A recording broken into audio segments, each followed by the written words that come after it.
Example 1.71 from the OpenStax PreCalculus book, where we're given a graph, a mess of a graph right here, transformations of an absolute value graph, and asked to write the equation for that graph. So really what this is doing is kind of harkening back to when we did function transformations. So what I did is I kind of set things up. The letters A and D represent vertical transformations, and the letters B and C represent horizontal transformations. And what my goal is to choose values for A, B, C, and D so that the resulting graph would look exactly like this. And it might help to have for reference kind of what the absolute value graph starts out looking like. This is before we apply any function transformations. That's our absolute value graph. And before I go figuring out values for A, B, C, and D, I want to make one comment. A and B are interchangeable in some sense. And so this is a little bit tricky, but when you're dealing with absolute values, first of all, what A does is we multiply, it's a vertical stretch. We multiply all of our Y values by A. And what B does is it's a horizontal stretch, and we divide all of our X values by B.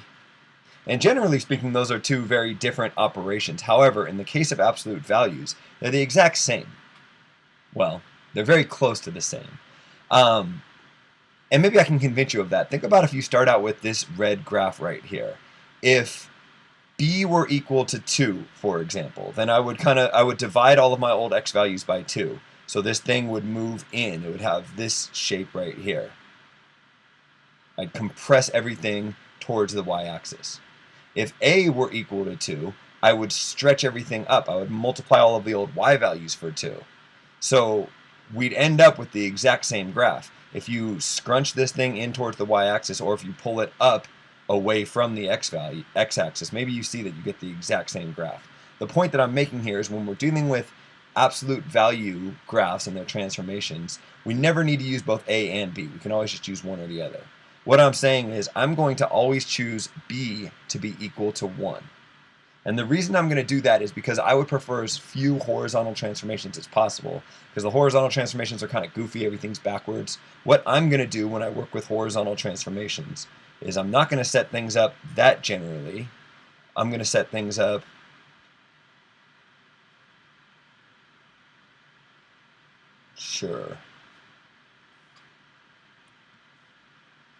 like this.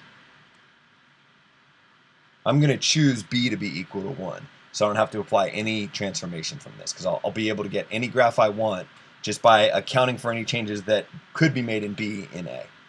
Okay, so now that you have that done, these aren't that bad to figure out. The first step you want to do when you're figuring this out is look at the vertex.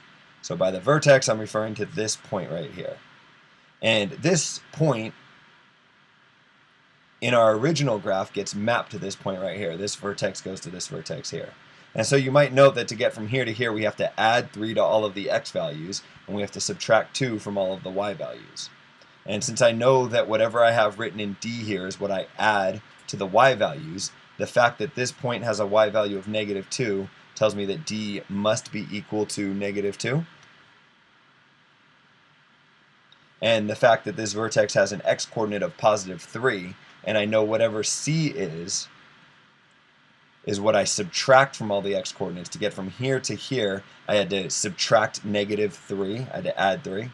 So the value of C is -3 here.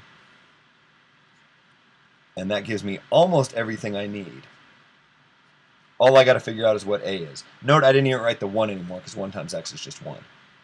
So these transformations, if I applied them, would bring me to a graph whose vertex was right here, but the graph would look slightly different, right? It would have this level of steepness instead of this level of steepness. Instead of the slope on the positive side being 1, the slope on the positive side appears to be 2 here. This point right here should be mapped to this point right here, right? If this point moves to the right 3 and down 2, this point should move to the right 3 and down 2. It would end up right here. But wait, it didn't end up right there. What happened? Well, what happened is before I applied any of these shifts, there was a stretch. This point moved to up here. What I did is I multiplied all of the old y values by exactly 2. And where am I getting 2 from? Well, a few ways you can think about it. That's the new slope here. It's the steepness of this graph. Another way to think about it is if you take this point and multiply the height by 2, it doesn't move at all. So I haven't moved my vertex, which ends up where I want it to be. But this point, if you multiply it by 2, moves up here. And now when I move all of my points, what did I do to the right by 3? 1, 2, 3, and then down by 2. 1, 2, I end up right here. And you can check that for any point. This point right here, if I multiply the height by 2, it would be way up here. Move it to the right 3, and down 2, you end up right here.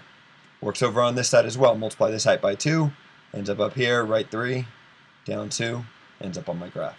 So this right here will be my final answer. One quick point that I want to make before I call this good. Another way you could do it would be like this.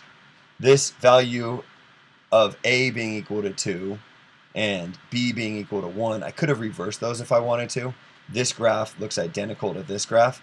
I prefer to do it this way because this has 2 vertical transformations and 1 horizontal transformation, whereas this has 2 horizontal transformations, this one, and 1 vertical transformation. And the horizontal ones, things are backwards, it's a little bit goofy, it's harder to deal with.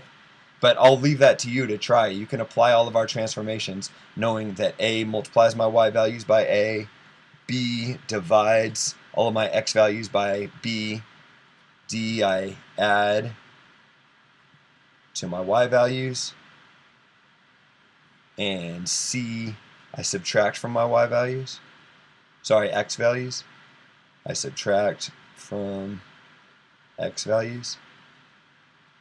So you can check that either of these two work. Either one is a correct answer. I prefer the top one because I think it's easier to apply those transformations.